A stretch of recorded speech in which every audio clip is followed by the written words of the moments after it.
મહેસાણાના ખેરાલુથી શરૂઆત કરી મહત્વના સમાચાર મળી રહ્યા છે। એપીએમસીમાંથી સરકારી સબસિડીવાળું નિમકોટેડ યુરિયા ખાતર ઝડપાયું છે। નાયબ ખેતીવાડી વિસ્તરણ વિભાગે બાતમીના આધારે યુરિયા ખાતર ઝડપી પાડ્યું। ખેરાલુ એપીએમસી સહિત 112 નંબરના ગોડાઉનમાંથી આ યુરિયા ખાતર ઝડપાયું। અંદાજિત 540 જેટલી બોરીઓ ઝડપાઈ છે।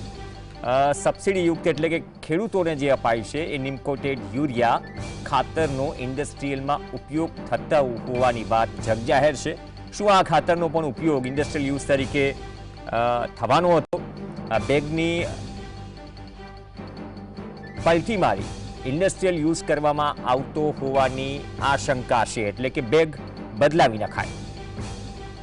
આમ તો સબસિડીવાળું એટલે કે સસ્તું ખાતર પહોંચે છે ખેડૂતો પાસે, પરંતુ એ જ સસ્તું ખાતર થોડા વધારે પૈસા આપી ઉદ્યોગકારો ખરીદતા હોય છે અને આ રેકેટ રાજ્ય સરકાર કૃષિ વિભાગે ટાસ્ક ફોર્સ બનાવી છતાં પણ અટકતું નથી। પરંતુ સફળ ટ્રેપ સહયોગી સંકેત સીડાના જોડાશે।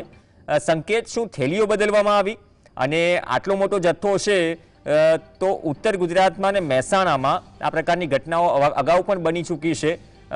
કયા નામ સામે આવી રહ્યા છે આ ઘટનામાં જે પકડાયું છે? અત્યાર સુધી કોઈ કનેક્શન સામે આવ્યું છે?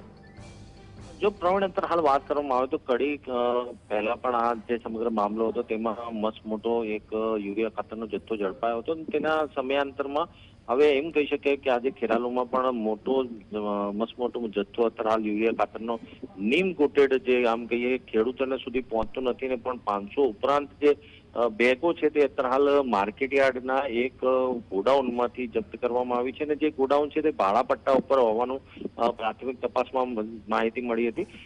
જે પ્રાથમિક માહિતી જે ખેતીવાડી વિભાગને મળી હતી તેના અનુસંધાને તેઓએ સ્થળ ઉપર તપાસ કરી હતી, પણ 1 કલાક સુધી જે ભાડુઆત છે તે ભાડુઆત આવ્યા ન હતા, એટલે જાતે જે તાળું છે તે તાળું તોડીને અંદર ઘૂસ્યા હતા। તેમાં મસ્ત મોટો અંદાજે 500 એક જથ્થો અત્યારે હાલ સીઝ કરવામાં તજવીજ અત્યારે હાથ ધરવામાં આવી છે। પોલીસ તજવીજ હાથ ધરવામાં આવશે, સાથે સાથે એના સેમ્પલ પણ અત્યારે હાલ લેવામાં તજવીજ કરવામાં આવી છે। રાજ્ય સરકારે કેન્દ્ર સરકારે નીમ કોટેડ યુરિયા તો બનાવ્યું છે, પરંતુ આ હજુ પણ ફેક્ટરીઓ સુધી પહોંચતું હશે અને આટલી મોટી જથ્થો એ ખેડૂતો સુધી નથી પહોંચતો તે બાબતે હાલ આ જથ્થો જોતા આમ પ્રશ્ન ચોક્કસથી ઉઠવા ગયો છે। આભાર સંકેત સમગ્ર અપડેટ બદલ।